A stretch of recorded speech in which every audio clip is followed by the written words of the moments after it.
Hey there, and welcome to Your Fed, Your Voice. I'm Seema Sheth, Regional Executive of the Louisville branch at the St. Louis Federal Reserve, and your host. Today we're recording from the Economy Museum at the St. Louis Federal Reserve, and if you haven't been here before, there's a gold bar in the corner you've got to check out.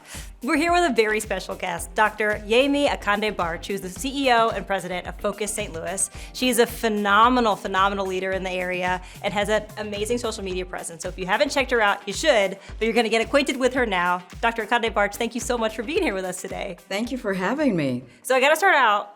Folks might not be familiar with Focus St. Louis. Can you tell us a little bit about the organization? Thank you for asking. So Focus St. Louis is the region's premier civic leadership organization. We educate leaders on the issues in the region. We connect them to each other with the goal that they will go on to just inspire collective change in our community. And they're doing it.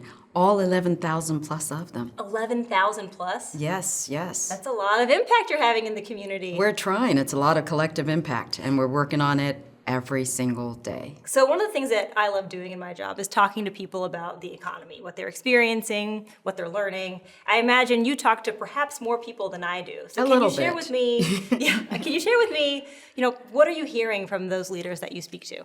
So one of the things that I'm hearing, not just from our program participants, or as my husband says, you talk to everyone. That's right. is that they're a little bit cautious. And it's a mix of cautious optimism and also cautious pessimism, depending on what you're thinking about doing. So I happen to know a number of people that are thinking about buying homes, and they are very cautious. Is now the time for me to do so, or should I just wait a couple more times down the line? Mm-hmm. And it's understandable, just given what's going on in the world. But that said, St. Louis is the type of place and city that has a lot of assets in the sense that we have leaders that are rolling up their sleeves, that are working on how can we improve our education system. They're working on talent attraction, retention, workforce development. So these are very interesting times, but also exciting times for change. I love that. So let's talk a little bit about Focus St. Louis. In particular, what am I learning in terms of skills? If I become a Focus St. Louis participant, what am I walking away with? Well, first of all, let me preface that with the fact that we have 5 different leadership programs. We meet leaders where they are. Mm-hmm. We have a program for youth. We have a program for senior leaders. We have a program for new executives to town. We have a program for emerging leaders, as well as a program for women in leadership. And the great thing that we provide individuals, or education that we provide individuals that go through our program, is we educate them about the issues in our region. So whether it is the economy, because this is a very important ecosystem, whether it's healthcare, whether it's education, whether it's the criminal justice system, that is what they get as a result of going through our program. But also, while we are educating them on the civic issues, we're also helping develop their leadership skills.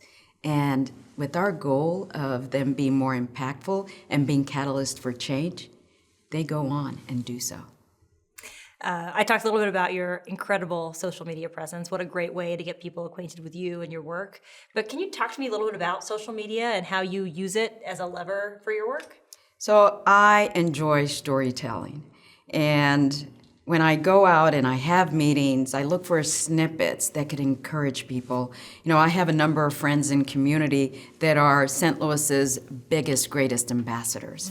So I feel like I can add to that by educating them. So coming into the museum today, I was really excited. I met a family that's visiting from Denmark. Even though I was running a little bit late, I stopped to talk to them and I took a picture. And you'll probably see that on my social media. So it's the stories that we tell. And these can be amplifiers of what is working in our region, what is right about our region. And it tells the beautiful story of St. Louis while also educating people. St. Louis has a lot of storied institutions. We like to think that the Fed is among them. Absolutely. And I know that we have touched your work in some ways. So can you share about your interfaces with the Fed, other than that you've gotten to be on a really cool podcast in our very awesome museum? Yes. So I remember the first time I walked into this building. I was in awe. And, I felt like I was getting access. And that's one of the things that the Federal Reserve does. It's a natural convener. It gives people access, and it also educates people by giving them data insights on issues that they probably haven't done deep thought in. And I remember some of the researchers that were working here at, the first time I visited, which is about 13 and a half years ago, but who's counting? The way in which they peeled back the layers through data on significant issues in our community. So whether it be home ownership, they enlightened us on that. Whether it be education, they enlightened us on that. And I walked out here feeling as though I had gotten a certificate program in the economy. And you do that so well here. We like to call ourselves big nerds. Well, that you are, yes. But I think part of the beauty even of this podcast is behind every data point, there are real stories that back that up. And so getting to connect people with the data and the stories that inform those data, I think it helps us all understand better what's happening in the economy. Absolutely. It makes people expand their thinking. And it makes them think about, now that I'm armed with this data, what can I do with it on a personal level? But more importantly, what can I do with it on a community level? So let's talk about the community then.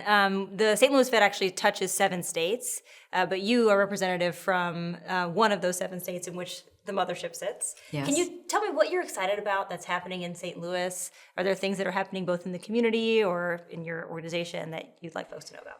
So St. Louis, you often hear it's the best kept secret. And that's also one of the reasons why I try and amplify.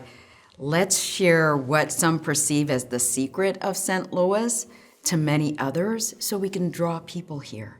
And I actually lived in Louisville, Kentucky. I know. And so I was excited to meet you. And so there are a lot of similarities between Louisville, Kentucky and also us. And we're both looking at how we can amplify the good news, the productive news of what's going on in our respective communities. So we're here in our Economy Museum, and it highlights stories about the workplace and people pushing the economy forward. So when you think about your own story, what makes you so passionate? You're such a passionate ambassador for both leadership and for St. Louis. What makes you feel so convicted in that work? I believe that when people know a lot about the economy and they know as much as they possibly are willing to dive into the ecosystem, they can make better informed choices and decisions, not just for themselves, but for their families, their friends, or their network. And every time I come in here, I am always amazed by the people that we meet in the hallway.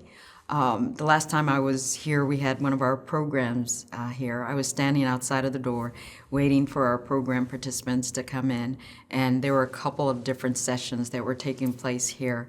And then I just heard someone go, "Hey, Yemi!" And I looked up and I was like, "Hey," and I'm going through my Rolodex. Have we met, or are we just LinkedIn only friends? We've never met. And as it turned out, we were LinkedIn only friends. And he said, "I just had to come up to you and let you know that what you posted about talent attraction and jobs was really helpful to me." I was overcome by emotion. And I said, wow, this is kind of a real life feedback that you often don't get unless it's in the comments section. And I said, you know what? I'm in business for people like you. If you need anything, just let me know. Reach out. All right, Yemi, you're known for having a very distinctive style, not only in the way that you present yourself and the way that you lead, but also in your personal aesthetic. So can you tell me a little about that? I mean, I love the glasses. I think there's a story there. So it's part of my personality. Yeah. It's bold, it's authentically me, it's different, and it's a door opener. It's a conversation starter. And when people approach me and they say, "Hey, I like your glasses," it's an entryway to really get to know the person that is standing in front of me. So it works, a great deal in how I show up and how I present myself. Yemi, thank you so much for being here with us today and for sharing a little bit of your story with us. We truly appreciate it. My pleasure. Thank you. And thank you to the Economy Museum, a lovely setting for us to conduct our conversation. If you haven't been to the Economy Museum at the St. Louis Fed in downtown St. Louis, you're missing out. So I hope that you come and visit us soon. I also hope that you've enjoyed this conversation. Please like and subscribe so when a new episode comes out, it'll be directly in your feed. And until next time, I'm your host, Seema Sheth.